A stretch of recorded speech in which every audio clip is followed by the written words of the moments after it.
ऐसे और किस्सों के लिए हमें सब्सक्राइब और फॉलो जरूर करें। श्री कृष्ण ने अर्जुन से कहा कि कर्ण को उसकी वीरता और दानवीरता के लिए हमेशा याद किया जाएगा।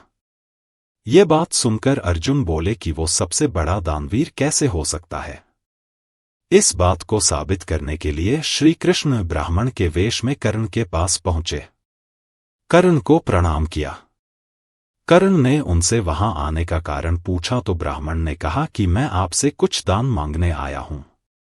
आपकी हालत देखकर अब कुछ नहीं मांगना चाहता, क्योंकि आप इस हालत में क्या दे सकेंगे।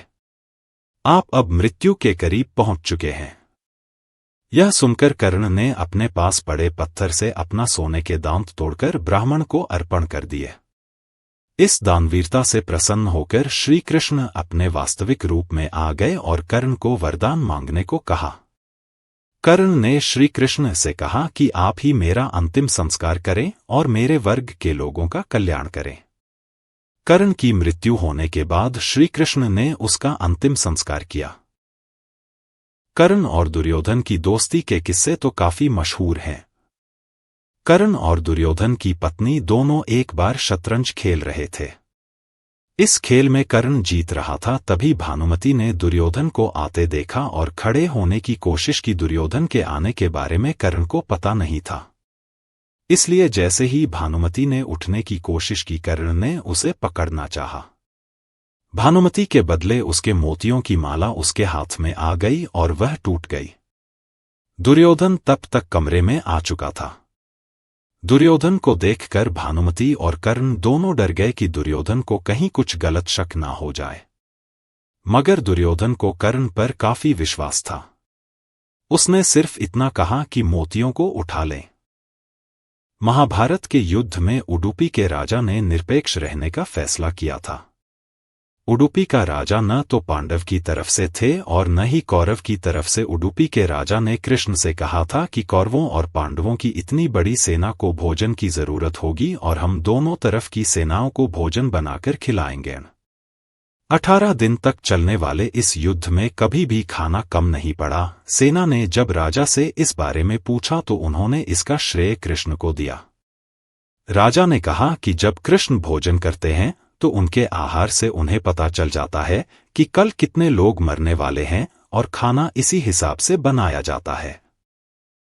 अर्जुन के बेटे इरावन ने अपने पिता की जीत के लिए खुद की बलि दी थी।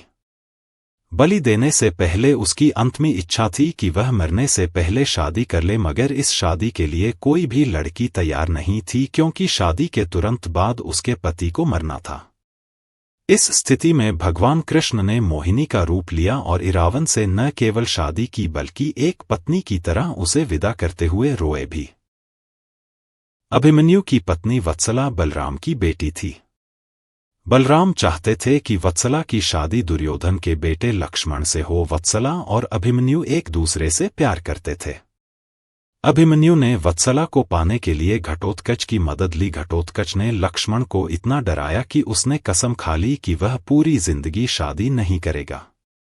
जब पांडवों के पिता पांडु मरने के करीब थे तो उन्होंने अपने पुत्रों से कहा कि बुद्धिमान बनने और ज्ञान हासिल करने के लिए वे उनका मस्तिष्क खा जाएं। केवल सहदेव ने उनकी इच्छा पूरी की और उनके मस्तिष्क को खा लिया। पहली बार खाने पर उसे दुनिया में हो चुकी चीजों के बारे में जानकारी मिली। दूसरी बार खाने पर उसने वर्तमान में घट रही चीजों के बारे में जाना और तीसरी बार खाने पर उसे भविष्य में क्या होने वाला है, इसकी जानकारी मिली। सहदेव, जो अपने पिता का मस्तिष्क खाकर बुद्धिमान बना था, उसमें भविष्य देखने की क्षमता थी, इसलिए दुर्योधन उसके पास गया और युद्ध शुरू करने से पहले उससे सही मुहूर्त के बारे में पूछा। सहदेव यह जानता था कि दुर्योधन उसका सबसे बड़ा शत्रु है, फिर भी उसने युद्ध शुरू करने का सही समय बताया।